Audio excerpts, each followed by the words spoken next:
हाँ जी, good morning, good afternoon and good evening to everyone watching this video as per your time zone. तो भाई हमने पूरी केमिस्ट्री हाफ ईयरली तक के 3 चैप्टर 15 लेक्चर्स में खत्म कर दिए हैं। और आज हम क्या शुरू कर रहे हैं? आज हम क्या शुरू कर रहे हैं मेरा बच्चा? फिजिक्स शुरू कर रहे हैं। और आज वो चैप्टर शुरू कर रहे हैं जिसमें पिछले इतने दिनों से बार बार बच्चों के फोन मैसेज आ रहे थे कि मैम ऑप्टिक्स वाला चैप्टर कराओ, मैम रे डायग्राम्स कराओ, मैम रिफ्लेक्शन के न्यूमेरिकल कराओ, मैम साइन कन्वेंशन कराओ। तो अब भाई अगले 10 लेक्चर पूरी फिजिक्स कराऊंगी या फिर रिफ्लेक्शन, रिफ्रैक्शन एंड ह्यूमन आई। अगले 10 लेक्चर्स में 6 लेक्चर तो चलेगा रिफ्लेक्शन एंड रिफ्रैक्शन, 3 लेक्चर में रिफ्लेक्शन, 3 में रिफ्रैक्शन और फिर 4 में ह्यूमन आई। टोटल 10 लेक्चर्स में फिजिक्स खत्म हाफ ईयरली तक की। ठीक है, तो जो बच्चा नहीं जुड़ा अभी तक जुड़ो, दब के लाइक सब्सक्राइब एंड शेयर करो, अभी लाइक करो वीडियोस को। और जिन बच्चों को अभी भी नहीं पता कि फिजिक्स स्टार्ट होगी उनको भी बताओ, क्योंकि इस चैप्टर में डाउट आते हैं और वीडियोस अब लंबी होंगी, क्योंकि मेरे पास बच्चों के बहुत डाउट आते हैं रिफ्लेक्शन रिफ्रैक्शन से। वीडियो 30-40 मिनट की हो जाए कोई इश्यू नहीं है, पर तुम लोग क्या चाहते हो कि वीडियो अच्छी हो या छोटी हो? अच्छी हो ना मेरा बच्चा। फिजिक्स में दिक्कत आती है और तुम्हारी मैडम फिजिक्स की स्पेशलिस्ट है, इसलिए फिजिक्स तो हम बहुत मन से कराते हैं, बहुत अच्छे से कराते हैं। जितनी स्ट्रांग हमारी केमिस्ट्री है उससे ज्यादा स्ट्रांग हमारी फिजिक्स है, और उससे ज्यादा स्ट्रांग हमारी बायो है, उससे ज्यादा स्ट्रांग हमारा मैथ्स है। मैडम आप क्या क्या कर लेते हो? मैडम आप क्या, अरे भाई नॉन मैड साइड से हैं तो फिजिक्स केमिस्ट्री बायो मैथ पढ़ते आ रहे हैं, बाल सफेद हो गए इन 4 सब्जेक्ट को पढ़ते पढ़ते, तो ये चारों तो स्ट्रांग होंगे ही ना। हाँ, एमएससी हमने फिजिक्स में करी है, बट बीएससी तक हम ये चारों सब्जेक्ट पढ़े हैं, तो क्यों नहीं होंगे स्ट्रांग? बिल्कुल स्ट्रांग होंगे। 20 साल पढ़े जिंदगी के, बिल्कुल मैडम होनी भी चाहिए। तो हेडिंग डाल लीजिए बस, अब बिल्कुल सीट बेल्ट बांध के बैठ जाओ मेरे बच्चा। फिजिक्स में तो बिल्कुल नहीं हिलने के, पेन आ गया, बिल्कुल आ गया रेड कलर का पेन। हेडिंग डालो chapter 9 light, reflection and refraction. बहुत अच्छे से करेंगे, सटीक तरीके से करेंगे। एक एक छोटी से छोटी बात लिखाई जाएगी, कोई नहीं लिखाएगा तुम्हें इतनी छोटी बात। मेरे लेक्चर्स देखने के बाद तुम्हें कोई डाउट रह जाए नाम बदल देना। तो light is a form of energy मेरे बच्चा। लाइट क्या होती है? एनर्जी। नाइन्थ क्लास में करवाए थे kinetic energy, potential energy, mechanical energy, light energy, heat energy, nuclear energy, chemical energy, radio active energy. ओहो मैम कितनी एनर्जीज होती है, बहुत सारी एनर्जीज होती है मेरे बच्चा, और लाइट उन एनर्जीज का एक प्रकार है।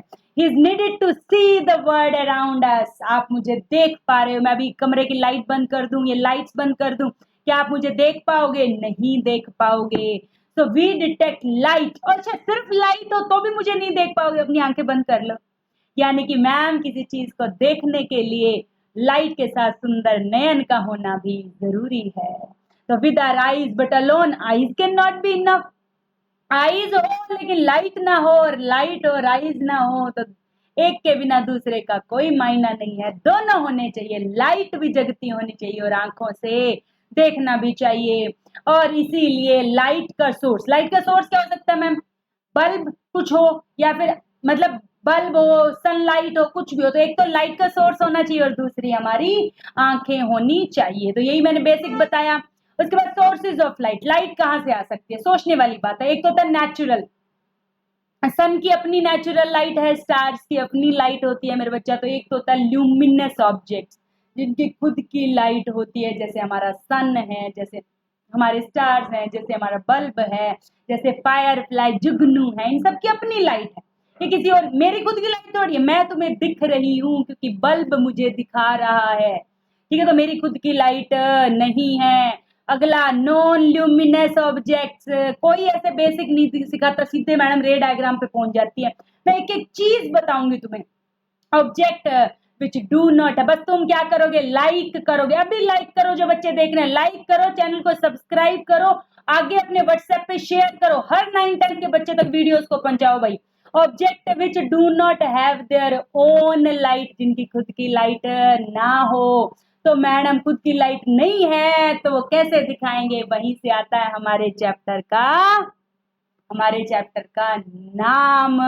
नाम आपसे मैडम पूछती है ना कि पूजा का क्या मतलब है, आपसे मैडम पूछती है ना दीक्षा का क्या मतलब है, आपसे मैम पूछते हैं ना अर्जुन का क्या मतलब है। आपसे जो भी बच्चे मेरे साथ जुड़े हैं, टीचर सबसे पहला सवाल स्कूल में जाते ही पूछती क्या है? क्या पूछती है?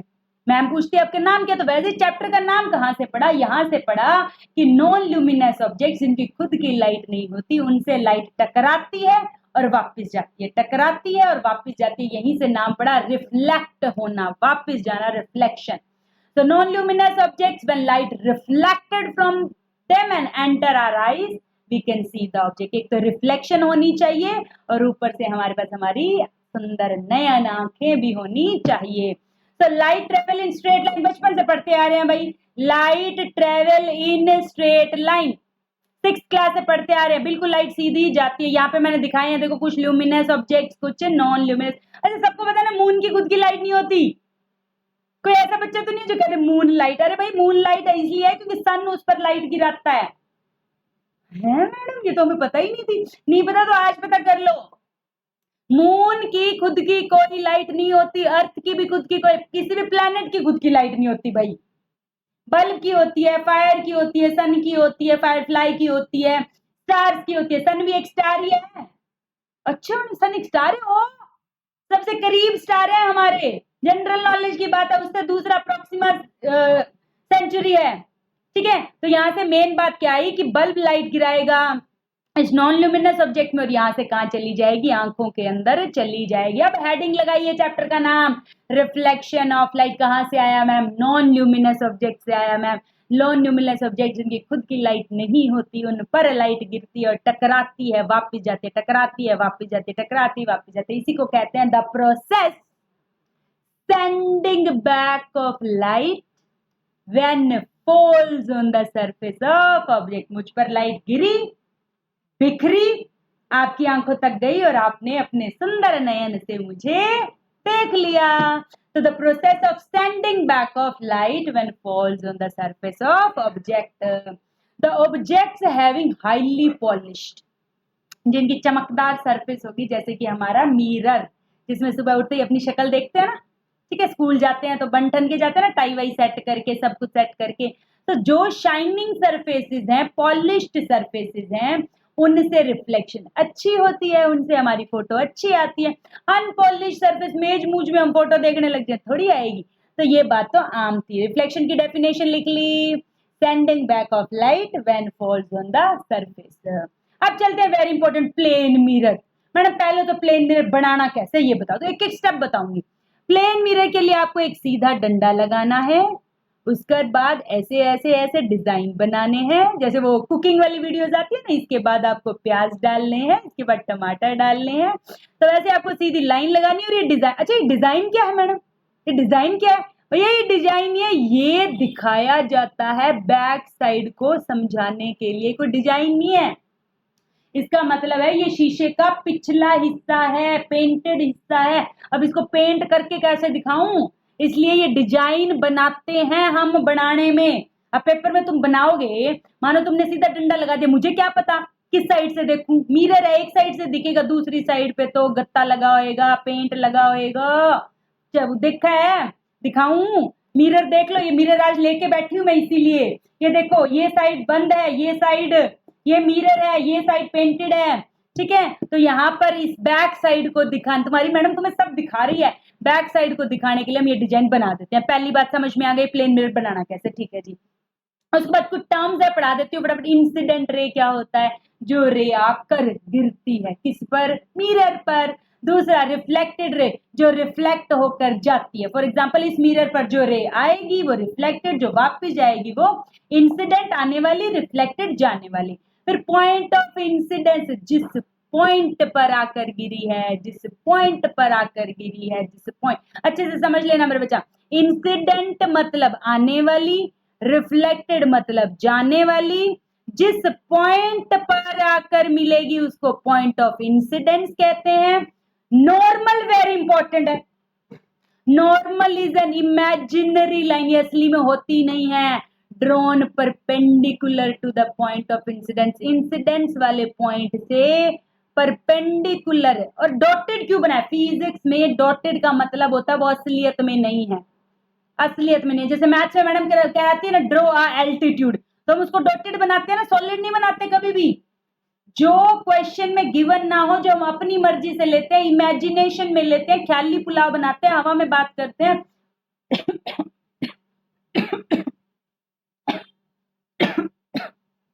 सॉरी भाई, सॉरी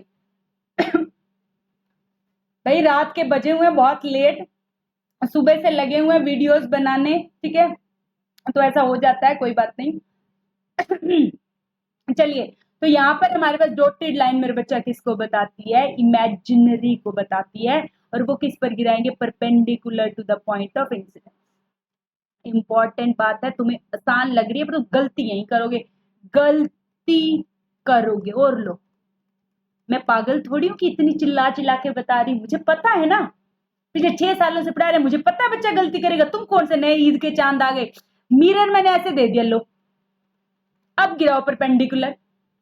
तुम्हें पता होना चाहिए ये पॉइंट ऑफ इंसिडेंस है ना, तो यहाँ पे डी रख लेना और डी से 90 बना लेना। अब ये परपेंडिकुलर है। अच्छा मैडम, ऐसा होता है क्या? और क्या, तो कई बच्चों ने तो मान के ही लिख रखा है कि परपेंडिकुलर ऐसे लाइन होती है।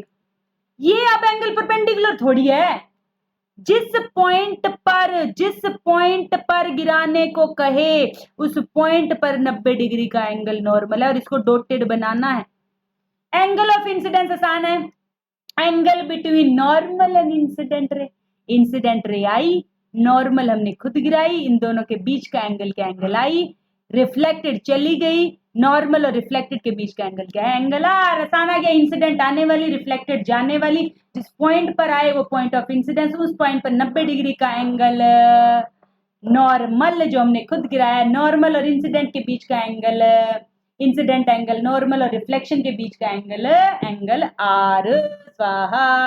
उसका लॉ ऑफ रिफ्लेक्शन इंपॉर्टेंट है भाई, लो ये सब 8th में पढ़ के आए हैं, अब तक 7th और 8th का ही पढ़ा रही हूँ अभी, ठीक है। तो incident ray, reflected ray and normal. Normal कोई रे नहीं होती है, कुछ बच्चे नॉर्मल को रे बोलते हैं, no, normal is not a ray, normal is a imaginary line. बेटा छोटे छोटी बातें हैं जो कोई नहीं बताएगा, और बाद में ये बातें बहुत मुश्किल लगती है। जब किसी इंटरव्यू में अपीयर करते हो तो यहीं से तो नॉलेज की टेस्टिंग होती है, यहीं से तो पता लगता है कि किसके बेसिक्स कितने स्ट्रॉन्ग है। जब कुछ भी थोड़ी उठपटांग बोल दोगे तो इंसिडेंट रे, नॉर्मल रे, नॉर्मल इज नॉट अ रे at a point of incidence, और लाइन सिंपल। बिल्कुल देख लो, मैंने प्रत्यक्ष को प्रमाण की जरूरत नहीं, आने वाली, जाने वाली, और ये पॉइंट और ये नॉर्मल सब इस प्लेन में। प्लेन समझते हो ना, एक शीट के ऊपर बन जाए जो, इससे कोई बाहर थोड़ी जा रहा है। एंगल ऑफ इंसिडेंस ये वेरी इंपॉर्टेंट है, एंगल आई हमेशा एंगल आर के इक्वल होता है। लिख लो यहाँ पे एंगल ऑफ इंसिडेंस यानी कि angle i equals to angle r always. ये दोनों एंगल, नॉर्मल और इंसिडेंट रे के बीच का एंगल, नॉर्मल और रिफ्लेक्टेड रे का एंगल हमेशा इक्वल रहते हैं। और लॉ ऑफ रिफ्लेक्शन हर किसी के लिए वैलिड है, चाहे कोई सा भी मिरर हो इस दुनिया का, हमेशा एंगल आई हमेशा एंगल आर के इक्वल रहेगा। ये कुछ क्वेश्चन है भाई, ये कुछ क्वेश्चन है तुम्हारे लिए, देखते हैं तुम्हें कितनी सी मैडम की बातें समझ में आती है। कंसेप्ट क्लियर है कि हवा हवा में ही आसान, कुछ बच्चों को तो नहीं आसान लगती है और वो करते नहीं और फिर आते नहीं है। अगर इतने ही आसान होते तो मैं थोड़ी करा रही होती, मुझे पता ना तुम्हें डाउट आते हैं।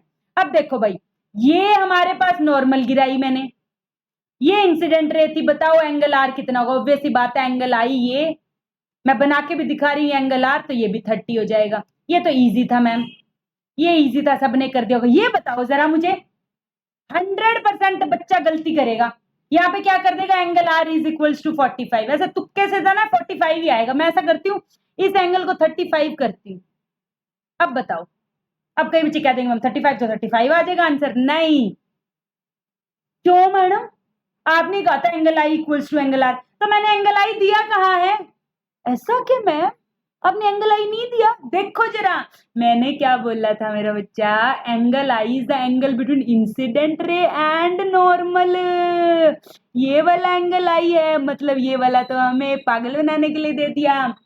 अब पता है नॉर्मल इज अ परपेंडिकुलर, तो यानी कि 90 माइनस 35 कितने होते हैं? करो करो, 90 माइनस 35 बच्चों की तरह करो, 8 हो गया, 10 हो गया, 5 हो गया, 5 हो गया, यानी कि 55। ये 55 तो ये भी 55, यानी कि एंगल आर कितना आ गया? 55। तो देखना है तुम्हें, angle I is the angle between incident ray and normal, ना कि ये मिरर और इंसिडेंट रे के बीच का एंगल थोड़ी होता है। ये तो मिरर और इंसिडेंट रे के बीच का एंगल 35 गिवन था तुम्हें क्वेश्चन में। हाँ मैडम, गुड क्वेश्चन। उसके बाद इसमें बताओ भाई एंगल आई और एंगल आर। मैडम हमें तो पता है जिस पॉइंट पर इंसिडेंट रे, छोटी छोटी बातें हैं, इंपॉर्टेंट बहुत ज्यादा, आसान जिसको लग रहा है ना वो कंसेप्ट क्लियर कर लो। यहाँ पे पॉइंट ऑफ इंसिडेंस है, पॉइंट ऑफ इंसिडेंस पे हम नॉर्मल गिरा देते हैं मैडम।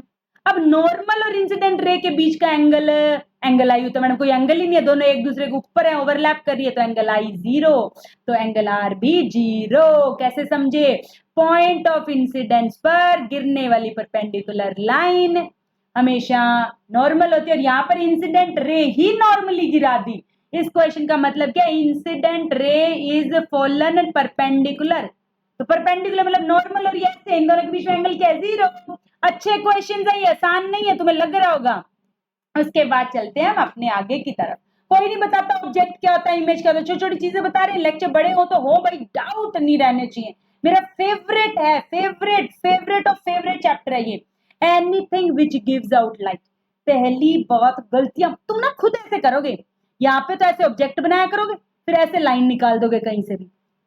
ऐसा करा ना, मेरे बच्चों ने ऐसा करा, देख लेना। हमेशा लाइट ऑब्जेक्ट से निकालनी है। मैं अच्छे से एक छोटे ऑब्जेक्ट बनाना है ऐसे हमेशा। ये ऑब्जेक्ट का निचला हिस्सा, ये ऑब्जेक्ट का ऊपर वाला हिस्सा। और अब रे, जो भी लाइट निकालोगे वो इससे टच करती हुई निकालोगे। पहली बात, जहां से लाइट निकल रही है, कहां से निकल रही है? इस ऑब्जेक्ट से। ऑब्जेक्ट को कैसे रखोगे? हेड ऊपर और टेल नीचे, मतलब ये उसके पांव है, ये उसका सर है। कोई भी टीचर बताता है कैसे? कोई भी नहीं बताता। नोट, ऑब्जेक्ट को हमेशा डायग्राम में सीधा रखना है। फोटो कराते वक्त सीधा सीधा खड़े होना है हमेशा। कोई विरला ही होएगा जो पैर ऊपर करके खड़ा होएगा।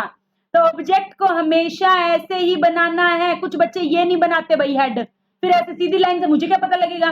तो ऐसे बनाना है, कोई हाथ नहीं घिस रहे तुम्हारे, ये हेड, ये टेल, और इससे हमेशा रेज निकालनी है। इमेज क्या होती है मैडम? इमेज रिफ्लेक्शन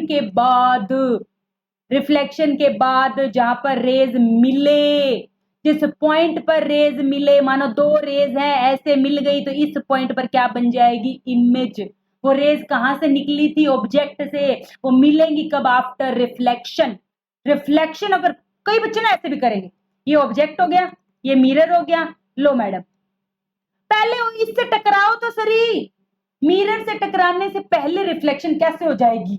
ऐसे करोगे तुम डायग्राम में? इतनी विचित्र हर साल हंसती हूँ बच्चों को, अपनी मर्जी से लाइन कहीं की कहीं लगा देते हैं रे डायग्राम में।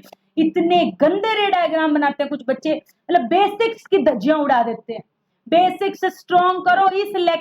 इस सीरीज के 10 की 10 सीरीज के जिस बच्चे ने मेरे साथ कर लिया, मैं गारंटी देती हूँ, लिखवा के ले लो, उसकी फिजिक्स स्ट्रॉन्ग हो जाएगी। बस तुम्हें मेरे वीडियोस को 2-2 बार ही देखना है। चलिए जी, टाइप्स ऑफ इमेज। इमेज क्या होती है? जहां पे रेज मिलती हैं। कैसी रेज इमेज बन सकती है? देखो, हमने हमेशा ऑब्जेक्ट को ऐसे रखा, लेकिन इमेज जो बनेगी वो ऐसी सीधी भी बन सकती है और उल्टी भी बन सकती है। ऐसा क्या मैम? बिल्कुल। अगर वो सीधी बनेगी,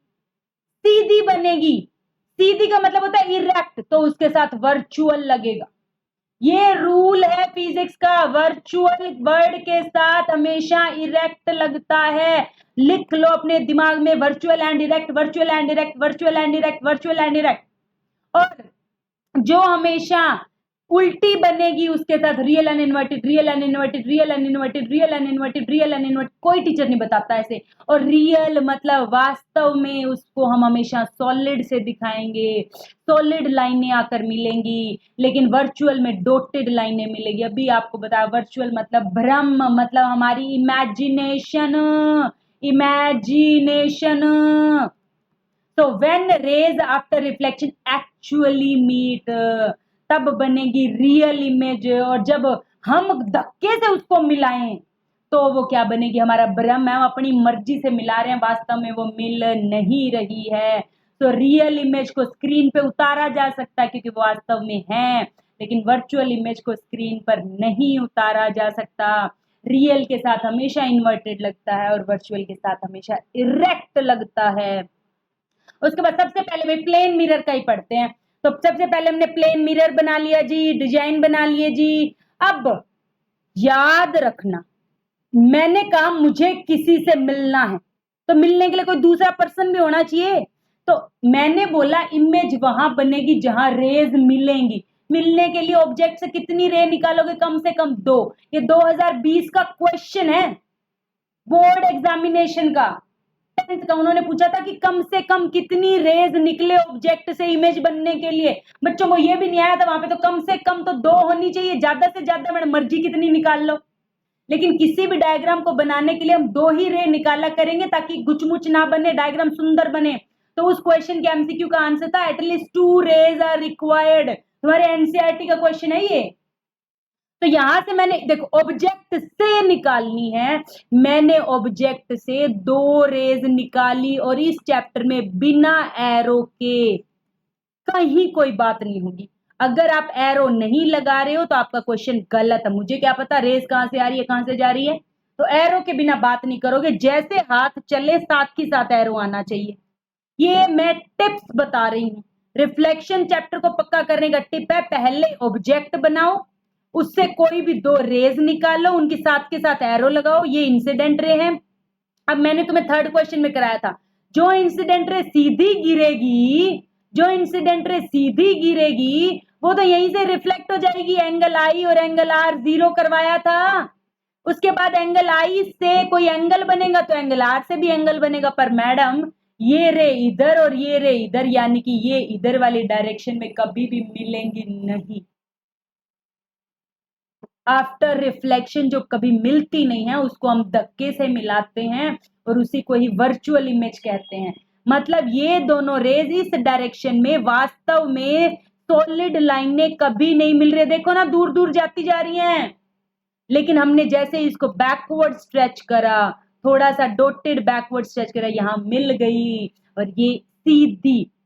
अच्छा, इमेज सीधी उल्टी का कैसे पता चलेगा? ये जो प्रिंसिपल एक्सिस है, मतलब मेन लाइन है, बेस लाइन है, इस पर अगर वो सीधी खड़ी है तो रियल, मतलब वर्चुअल एंड इरेक्ट। अगर उल्टी आ जाए तो रियल एंड इन्वर्टेड। ये डायग्राम देख लो, चाहे ये देख लो, यहां से ऑब्जेक्ट से ऐसे 2 निकली और यहां पर मिला दी। ये तो हो गई इमेज फॉर्मेशन तुम्हारी। इमेज फॉर्मेशन के लिए 2 रे निकालनी है, ऑब्जेक्ट से निकालनी है। दूसरा स्टेप मिरर से टकराना है, दूसरा स्टेप मिरर से टकराना है। तीसरा रूल उनको रिफ्लेक्ट करके मिला देना है। चौथा रूल जहां पर मिलेगी, अगर वो सीधी खड़ी है तो वर्चुअल एंड इरेक्ट, उल्टी है तो रियल एंड इन्वर्टेड। खत्म। कैरेक्टरिस्टिक्स आनी चाहिए भाई। जो इमेज बनी है, हम फोटो लेते हैं उसके बाद बताते हैं ना, आंखें अच्छी आई है, हमारे बाल अच्छे आए हैं, बहुत अच्छी आंखें आई हैं, बहुत अच्छे ये आए हैं, नोज बहुत अच्छी आई, मतलब कलर बहुत अच्छा है, ऐसे करते हैं। तो वैसे इमेज के हम क्या बनाया करेंगे? कैरेक्टरिस्टिक्स। तो अब चलते हैं जी, characteristics of image formed by plane mirror. कैसी बनी है? पहली बात, वर्चुअल एंड डायरेक्ट। अभी अभी देखा, सुंदर नयन से देखा, सीधी बनी थी, वर्चुअल बनी थी। और चलो, और चलो, सीधी बनी थी, वर्चुअल बनी थी, और चलो, और यहां पर सेम डिस्टेंस पर बनी थी। जितना ये दूरी उतनी ही ये दूरी। अभी 7th ही पढ़ा रहे हैं भाई। सेम डिस्टेंस पे बनी थी, सेम साइज की बनी थी, जितनी हाइट की ये उतनी हाइट की ये।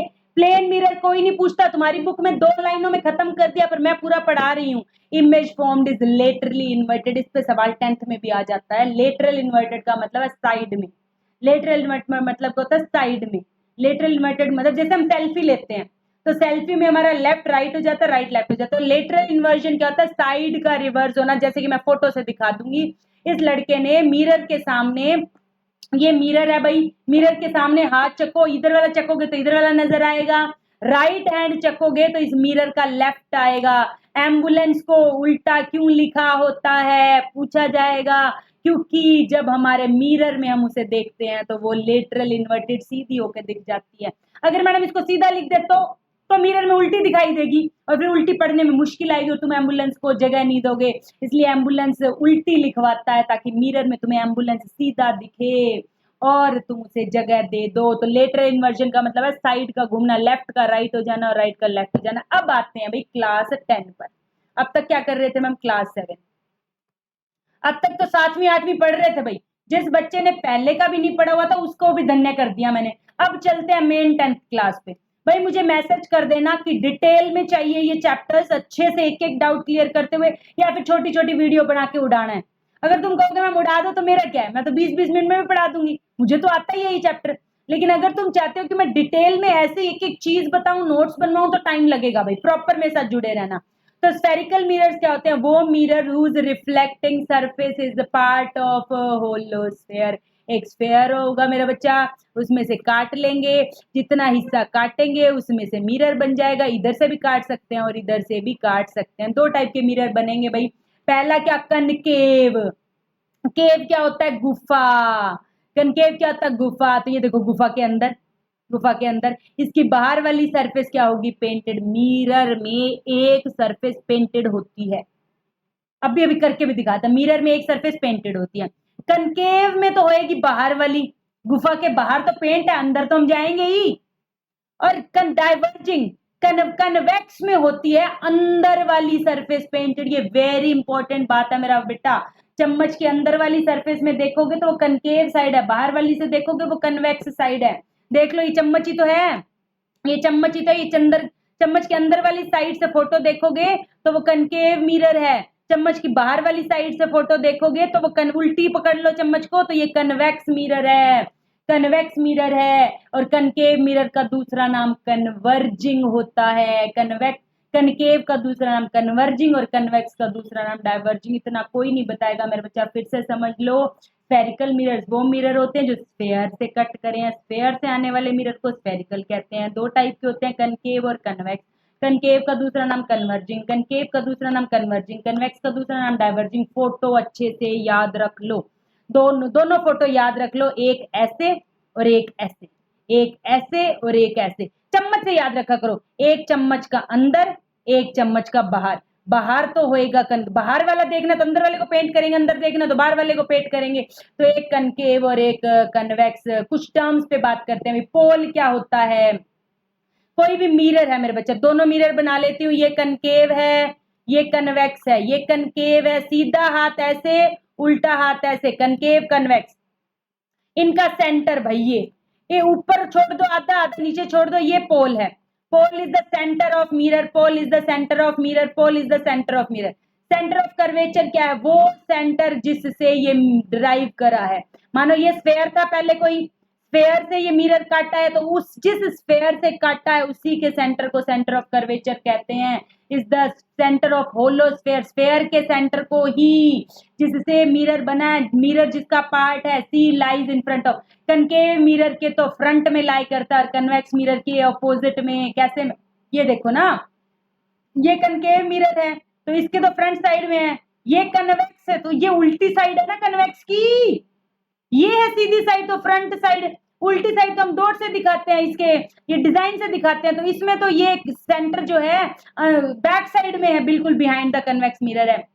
रेडियस क्या होती है मैम? सेंटर का आधा, सेंटर का आधा नहीं सॉरी फोकल लेंथ होती है हमारे पास। रेडियस क्या होती है? सेंटर और पोल की डिस्टेंस।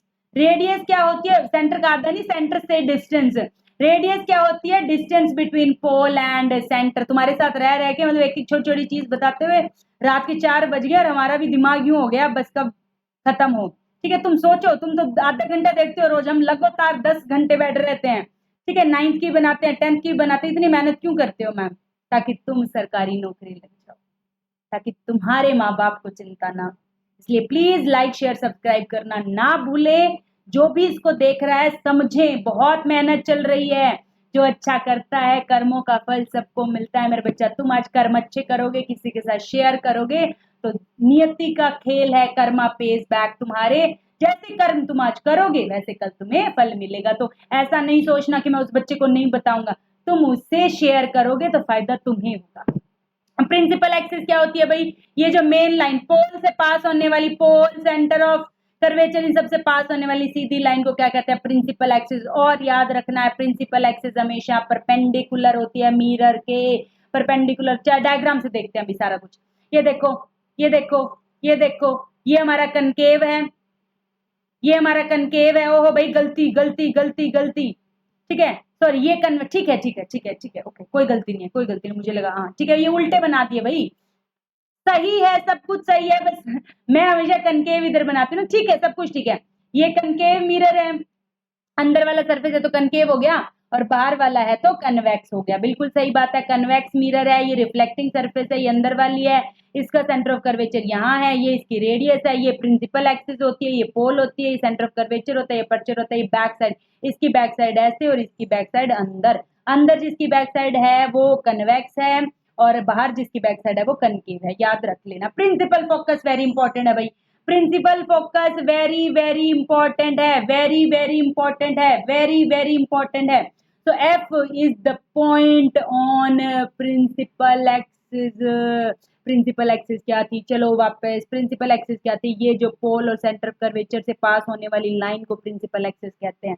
तो प्रिंसिपल एक्सिस पर एक पॉइंट है एफ, वो क्या है, is the point on principal axis on which light rays parallel to, parallel क्या होती है, ये पैरेलल होती है। अगर कोई रे किसी भी ऑब्जेक्ट से पैरेलल आई प्रिंसिपल एक्सिस के, तो वो आफ्टर रिफ्लेक्शन जिस पॉइंट पर कन्वर्ज होती है उस पॉइंट को कहते हैं, उस पॉइंट को कहते हैं फोकस ऑफ कनकेव मिरर। लेकिन कन्वेक्स मिरर तो मैम ने बताया डाइवर्जिंग मिरर है, उस पे तो रियल में रेज आती नहीं है। कन्वर्जिंग का मतलब होता है पास आना, डाइवर्जिंग का मतलब होता है दूर जाना।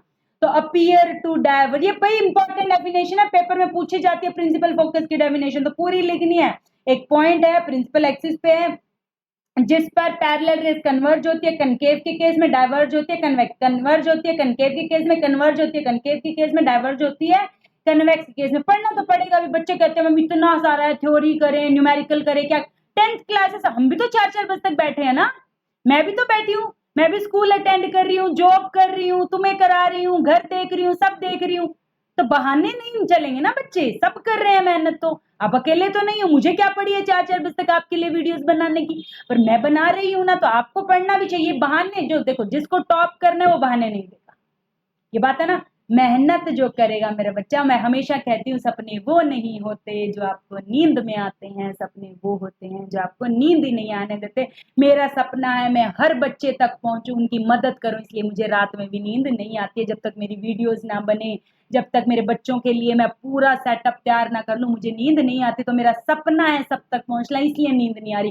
तुम्हारा सपना ही नहीं है 10th में टॉप करना है, इसलिए तुम्हें नींद आती है, इसलिए तुम फोन चलाते हो, मैं नहीं चलाती। तो अपने सपनों को मजबूत करो, अपनी उड़ान को ऊंचा करो। तो पैरेलल रेज आई मेरे बच्चा, और वो रिफ्लेक्शन के बाद जिस पॉइंट पर कन्वर्ज हो गई कनकेव के केस में, उस पॉइंट को कहते हैं फोकस। और पैरेलल रेज आई, और पैरेलल रेज आई और फोकस से दूर चली गई कन्वेक्स के केस में, जिस पॉइंट से दूर जाए कन्वेक्स के केस में और जिस पॉइंट पर पास आए कनकेव के केस में, उस पॉइंट को फोकस कहते हैं। दोबारा समझ लो, जिस पॉइंट पर पास आए कनकेव मिरर के केस में, जिस पॉइंट से दूर जाए कन्वेक्स के केस में, उसी पॉइंट को फोकस कहते हैं, और वो पॉइंट प्रिंसिपल एक्सिस के ऊपर होता है। आ गया बात समझ। अब उस पॉइंट से पोल की दूरी को फोकल लेंथ कहते हैं, सी से पोल की दूरी को रेडियस कहते थे, और फोकस से पोल की दूरी को फोकल लेंथ कहते हैं। कि चीज बताई जा रही है, नहीं समझ में आई, वीडियो को बैक ले जाकर दोबारा देखो, बार बार देखो, हर बार देखो, जब तक समझ ना आए उतनी बार देखो। उसके बाद ये वेरी इंपॉर्टेंट है भाई, केस स्टडी का सवाल है, तुम्हारी एक्टिविटी है, तुम्हें कहेंगे फोकल लेंथ को कैलकुलेट कैसे करें, फाइंड कैसे करें, तो तुम कहोगे एक हम क्या ले लेंगे, मिरर ले लेंगे और सन की रेज को ऐसे फोकस करेंगे, सामने एक कागज ले लेंगे, उसको ऐसे फोकस करेंगे, ऐसे सन से रेज आ रही है पैरेलल, सन से रेज आ रही है पैरेलल, क्योंकि डिस्टेंस ऑब्जेक्ट इंफिनिटी पे है, सन बहुत दूर है, वहां से लाइट रेज पैरेलल आ रही है, और हमें पता है parallel rays meet at focus. अभी तो पढ़ के आए, focus is the point where parallel rays converge. तो हमने क्या कनकेव मिरर ले लिया, और कनकेव मिरर से सारी सन की रेज को उस पॉइंट पर कन्वर्ज कर लेंगे, और जिस पॉइंट पर होल हो जाए, होल क्यों हो जाएगा मैम, सन की इमेज सारी की सारी उस फोकस पे बन गई, तो बिल्कुल कंसंट्रेटेड लाइट उस पॉइंट पर चली गई ना, तो वहां पे थोड़ा सा ऐसे होल हो जाएगा, और उस होल से उस मिरर की दूरी फोकस से, मिरर की दूरी फोकस से, मिरर की दूरी फोकस से, मिरर की दूरी फोकस से, मिरर की दूरी को ही क्या कहते हैं, फोकल लेंथ कहते हैं। तो hold a concave mirror in your hand and direct the rays of sun, direct the light reflected by mirror to the sheet of paper held very close to the mirror, mirror के पास ही एक paper रख लो, move the sheet of paper back and forth gradually until you find the bright spot ना जाए क्योंकि bright spot ही सन की इमेज है। Hold the mirror for the paper in same position. What do you observe? We will observe that smoke produce हो जाएगा क्योंकि वहां से बर्न हो जाएगा। बर्न क्यों हो जाएगा? क्योंकि सन की सारी रेज कन्वर्ज हो गई, सन की शार्प इमेज वहां पर बन गई कनकेव मिरर पर। उस पॉइंट को फोकस कहते हैं और फोकस से मिरर की दूरी को ही फोकल लेंथ कहते हैं। मैंने क्वेश्चन बता दिया, केस स्टडी में आएगा और आप नहीं करके आओगे तो गलत बात है क्योंकि फोकल लेंथ क्या होती है और कैसे पता कर सकते हैं? सन कनकेव मिरर एक कागज लेकर पता कर सकते हैं। सन की इमेज को फोकस पे बनाएंगे और फोकस से मिरर की दूरी को फोकल लेंथ कहते हैं। आगे चलते हैं, relationship between radius and focal length. एक होता है कैपिटल एल एफ, वो है फोकस, वो पॉइंट है। एक होता है स्मॉल एफ, वो है फोकल लेंथ। तो दोनों में डिफरेंस पता होना चाहिए। अब हमने क्या कहा, ये कोई मिरर है मानो, ये उसका सेंटर है मानो, ये फोकस है मानो। अब मैं क्या कह रही हूँ, सी से पी की जो दूरी होती है उसके मिड में एफ होता है, यानी कि फोकल लेंथ जो है वो आर का आधा ही तो हुई। बिल्कुल मैडम, फोकल लेंथ ये है, आर फोकल की डबल है, मतलब चाहे तो 2f कर दो तो वो r हो जाएगी, चाहे f को r/2 कर दो, at least 2 rays are needed for ये फॉर्मूला याद रखना है भाई। फोकल लेंथ और इसका आपको न्यूमेरिकल्स में r गिवन होगा, उसको बाय 2 करके f निकाल लेंगे, बाय 2 करके f निकाल लेंगे, बाय 2 करके f निकाल लेंगे, बाय 2 करके f निकाल लेंगे, क्योंकि तुम्हें मिरर फॉर्मूला में f पुट करना होगा। तो तुम्हें f सीधा नहीं गिवन होगा, तुम्हें r गिवन होगा, बाय 2 करके कर लेंगे। 2 रेज चाहिए हमें करने के लिए। अब क्या मैम, देखो मेरे बच्चे, ये चैप्टर बहुत इंपॉर्टेंट है, इसको बहुत अच्छे से समझना। चैनल को लाइक शेयर सब्सक्राइब करना ना भूलें, मेरे साथ जुड़े रहें। बिलीव मी, मेरा सपना बहुत साफ है, मैं तुम सबको तरक्की करवाना चाहती हूँ। इसके लिए एक ही है, कॉन्टिन्यूअस मेरे लेक्चर्स को देखें। Keep learning, keep growing, keep shining, keep subscribing and thank you so much.